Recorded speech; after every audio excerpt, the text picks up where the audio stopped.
Olá, queridos amigos. Eu sou um servo de Deus. Essa é a nossa gota de sabedoria de hoje. Gente, 2 dias eu tive problemas e infelizmente não pude gravar. Retomo hoje a gravação e, se Deus quiser, eu vou tentar repor essas duas porque já está tudo tranquilo, graças a Deus. Quando nós falamos de adestramento do medo, lembre que muitas vezes você tem medo de algo que é subjetivo, de algo que você interpreta, de algo que você cria, que você potencializa, e que eu posso olhar e dizer bem assim: mas tome vergonha, como é que você tem medo disso, desse? E é muito complicado quando lidamos com a subjetividade, porque no fundo, o sujeito que vai lidar com seus medos, primeiro ele precisa ser conscientizado, não apenas do fator medo para mim, mas do fator medo para ele, para ela. A pessoa precisa ser dimensionalizada, ela precisa ser bem localizada, ela precisa ser estruturada para entendimento de quem é ela e de quem é o medo. E nós vamos perceber nesse interposto, quando uma pessoa tem a matéria fé, não significa que ela não vai ter medo. Ela vai ter medo, só que ela vai avançar e vai vencer o medo. Porque a fé é esse fator potenciador. Então, como nós já falamos numa das gotas, que esse processo de medo, ele traz doenças, ele traz desconstruções. E foi mais ou menos o que Jesus disse para aquela mulher que sofria com a hemorragia, eu diria que quase generalizada. Você encontra isso lá em Mateus capítulo 9, verso 22 em diante. Ele diz assim: minha filha, não temas, não fique nervosa. Calma. Nós vamos perceber que Jesus trabalha isso nas pessoas. Jesus, ele não quer que tenhamos uma fé, eu diria que amesquinhada, uma fé despersonalizada, desconstruída, desfigurada, desfocada. Por quê? Porque na maioria das vezes, esse medo, ele termina sendo o foco central do meu pensamento, do meu coração. Eu começo a não entender que esse processo de transformação do medo para o enfrentamento é algo que requer muito posicionamento.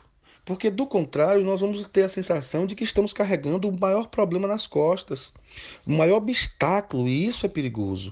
E lembre-se do texto que nós lemos de Mateus, capítulo 14, verso 30, e eu vou repetir para você, porque realmente é um texto muito forte, é um texto que nos ensina muito, é um texto que dá uma tratada na nossa alma, porque ele estrutura, mas ele estrutura com muita sobriedade quem está conduzindo a nossa vida.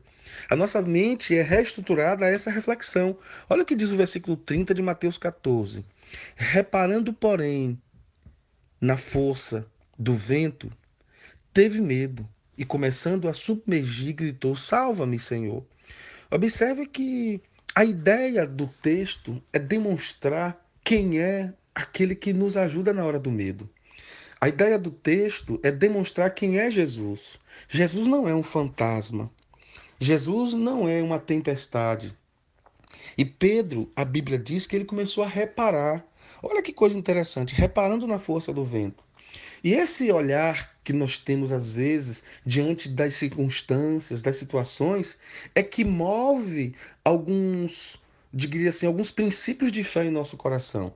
As pessoas que desenvolvem esse medo patológico, não é que elas não tenham fé, elas têm fé, elas são cristãs, elas têm a Jesus, elas têm ensinamento dos pais, da família, mas é porque o processo de observação, o modelo de olhar dela é um modelo focado na tempestade. Focado no problema, focado naquilo que está lhe atormentando, focado no seu grande obstáculo. E aí onde está o problema? E quando Pedro olhava, enquanto Pedro olhava para Jesus, ele dava passos. Mas quando ele começou a olhar, reparar a tempestade, ele começou a viver uma vida de insucessos, de fracasso. Naquele momento, ele começou a submergir, isto é, ele começou a afundar.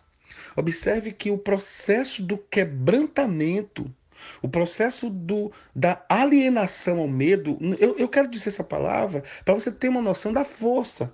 Você precisa ser um alienado no medo, você olhar para o medo e desconsiderar ele.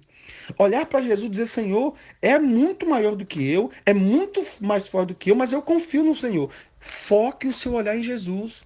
Olhe para Jesus e diga: Jesus, eu não vou conseguir diante dessa tempestade. Então, diante de Deus eu te falo, não seja um alienado na pessoa de Jesus. Confie nele.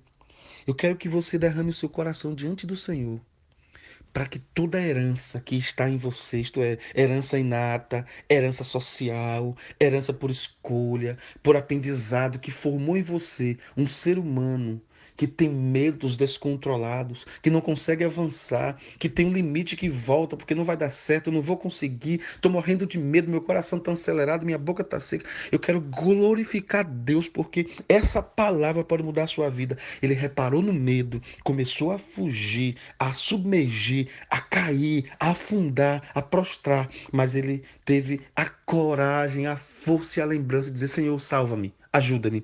E diz a Bíblia, eu acho isso profundo, diz a Bíblia, verso 31, e prontamente Jesus estendeu a mão, tomou e lhe disse: Homem de pequena fé, por que duvidastes?